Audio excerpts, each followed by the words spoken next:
Hello, my name is Michuki Mwangi. I come from Nairobi, Kenya, and I am the Regional Development Manager for the Internet Society. Welcome to the African Tech Roundup. Thank you. Now, there are some interesting things happening on the internet, to say the least. Exciting things, but equally worrying things. And I'd like us to start with you perhaps separating for us in terms of hype and reality, what you'd consider the most promising things or the most promising trends you're observing in terms of what the internet is yielding on the continent and its potential versus a lot of the stuff I see, especially when I travel abroad in think pieces and in the media there, promoting sometimes in well-meaning attempts to sort of promote all the flashy things happening on the continent, but perhaps not adequately rooted in reality. So separate for us hype versus reality in the context of the internet and its promise. So at the Internet Society, we had an event where we were recognizing and awarding 25 individuals from around the world who are under the age of 25 in commemoration of our 25th year anniversary. And these individuals have actually been doing something at their community or national level with respect to the internet and actually having some form of impact by using technology and the internet. And from this, one of the things which was quite interesting was to see how these young people under the age of 25 have actually been able to impact their respective communities. Of those 25, 8 of them are from Africa. And we have these individuals like a young man from Cameroon who's using technology and the internet to help predict and prevent road accidents from happening in his community, and is now partnering with the government to see how this can be deployed at a national level.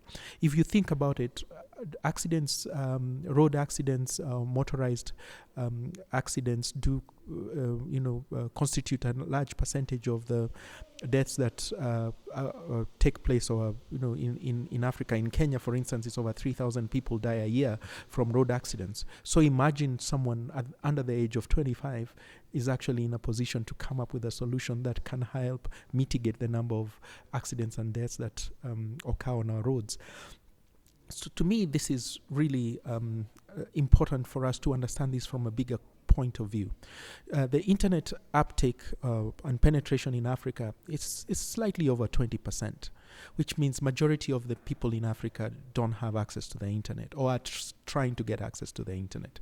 With that limited uptake, it means that our use in terms of solutions is still at the developmental stage, but it's good to see that people are actually thinking about it. So we may not have grand solutions, that we've seen like Facebook and Twitters of the world, but we are having macro solutions which are actually impacting people at a small community level, at a small ecosystem level. And as more uptake comes on, we'll start seeing solutions that will now start to have a sub-regional and a continental type of impact. And so this is the positive thing to see, that we have small, effective solutions which are geared towards a small community or a small market. But as more and more people get online, use technology, adopt technology, more people, young children who have been exposed to technology, we will start seeing larger and more bigger solutions that will be taken up by the community in Africa. Speak to the formative mindset that drives your organization in terms of defining impact and also in terms of formulating key performance areas or evaluating your efficacy, and perhaps do this with a view to suggesting what sort of mindset other organizations, whether they be in the NPO space like you guys or in the commercial space, perhaps even individual citizens of the continent, what sort of mindset we ought to adopt in terms of holding ourselves to account regarding the progress we're making. So the way we need to look at this is from a community-based approach, meaning that the goal here is to develop communities that have the skill sets and the capabilities to make use of this internet. Organizations like the Internet Society are sort of, trying to champion the uptake of a resource, but we really don't have the solutions of how they will use that resource. The solutions will lie within that community. So the question and the approach we need to be taking is that how do we really nurture communities that are able to, empower themselves so that they can determine their own future. And that's really the success factor if we were to measure ourselves, is how well were we able to create communities that were able to determine their own futures by using the internet as a resource. And I imagine that requires taking a long view relative to what's really popular in terms of how, corporate interests prefer to evaluate success. I suppose that we need to have a mindset change in terms of thinking 10, 20, 30 years out as opposed to maybe 2, 3, 4, maybe 5 years. Yes, and Africa is a large continent. And if you think about it at various levels of development, so what may work here in South Africa may not necessarily work in a country like Chad or Somalia, which are just coming through, some internal struggles. So the question is then, how do you lay out a plan where that the success of South Africa or other markets that are slightly more developed trickles into other countries that have been struggling? And when you build a community, the community means that the people who have share a common interest are able to take this initiative and carry it on forward, well beyond the existence of those organizations that actually brought this initiative to the table. And so the goal here is build a community. The community will help raise the tide. They will help advance the development for a longer term period vis-a-vis where you're looking at, short-term impacts and goals and achievements. I have an ominous sense that there are selfish, I think for lack of a better term, selfish interests that are circling about the internet, as it were, positioning themselves to exploit it for their own purposes and gains. I think of commercial interests, who aren't invested in perhaps the democratization potential of the internet being, realized in its full glory, if that's even possible still. I think of policymakers and governors who are running countries right now and keen to consolidate power, political power. I think of the foreign aid fraternity that, quite frankly, aren't exactly plotting their own demise. I think of so many interests that are circling around the internet and the emerging story around how Africa is going to take to it.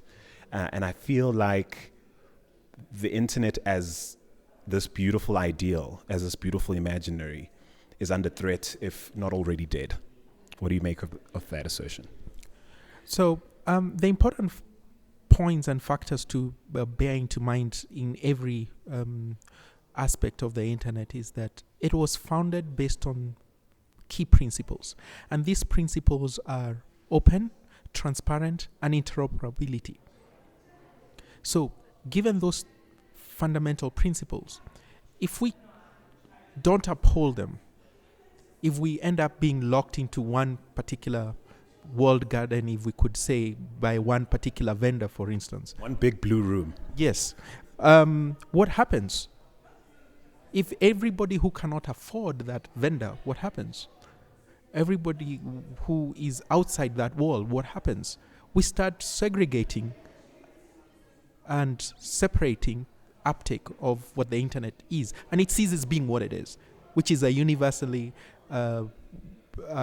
resource that anybody, regardless of where they are, can actually come in and participate. And that promotes one key thing about the internet, which is permissionless innovation. Because it's open, it's interoperable, it's transparent. It means I have the power on the edge for me to be able to be a creator. I don't need permission to create something on the internet. But once it starts being walled out, it means the person who built the wall has to give me permission to be innovative, or have to be inside that wall to be able to come up with something creative.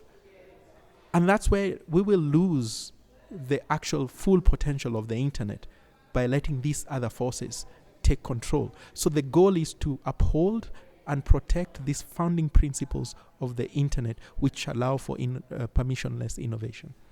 I think the great irony is that you've got I alluded to Facebook quite shamelessly when I said the Blue Room comment. You've got organizations like Facebook and others. I mention them quite often just because they're just the biggest out there. I think they're the biggest culprit. They're by no means the only, to my mind. But you've got them on one hand being proponents for net neutrality and internet as a right. On one hand, they're happy to preach that message. On the other hand, to promote interests that go directly against, those ideals.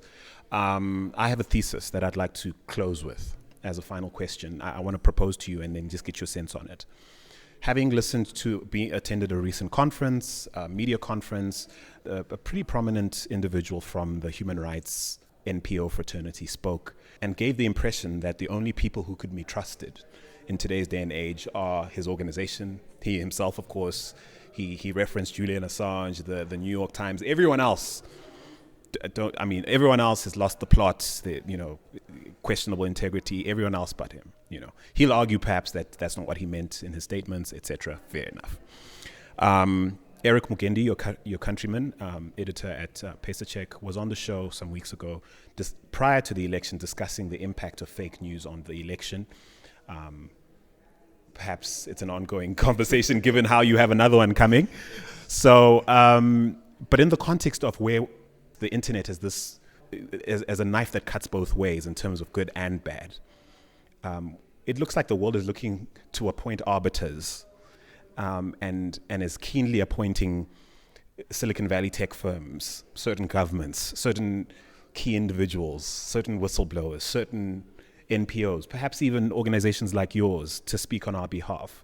My thesis is that no one can be trusted, and I feel that the sooner we as global citizens, African citizens, start to appreciate our role in becoming masterful at discerning what's best for ourselves vis-a-vis the internet, the better we'll all be. What do you make of that assertion? And perhaps in answering that question, give me a sense of where the internet society sees itself in the scheme of entities that seek to contribute positively in this regard. So I'll start by putting in another dimension to that, which is actually being realized today, is that with all this false news and false information coming up, what does it leave users of the internet with? A lot of distrust. And trust is being eroded from the internet. And when there is eroded trust in anything, uptake and usage diminishes. So if you think of Africa, we are not yet at 100% uptake. We're just slightly over 20%. And immediately you have something that discourages people from using this amazing resource. So where does that leave us? And that's a critical question which we need to ask ourselves. So we cannot really leave it to individual users to be discerning, because what's discerning? Is it based on your bias? So it's a question of looking at this from a more collaborative approach towards issues related to security, towards how information comes online, so that all entities involved, all stakeholders involved know that they actually have a role to play in addressing some of these negative issues that are coming onto the internet. So yes, fake news is a big thing, but hey, it's just the issue of today. It's not the only. So next year something else will come with equally negative effects. So it has to be a collaborative effort for all the stakeholders, users included, to come up with solutions that will help, sort of clear path or a path in terms of how we can address some of these challenges. Because the internet, in as much as it has positives, will always have challenges and negatives, and we have to do this collaboratively to find solutions. Does the Internet Society have a black book of preferred collaborators? Actually, no.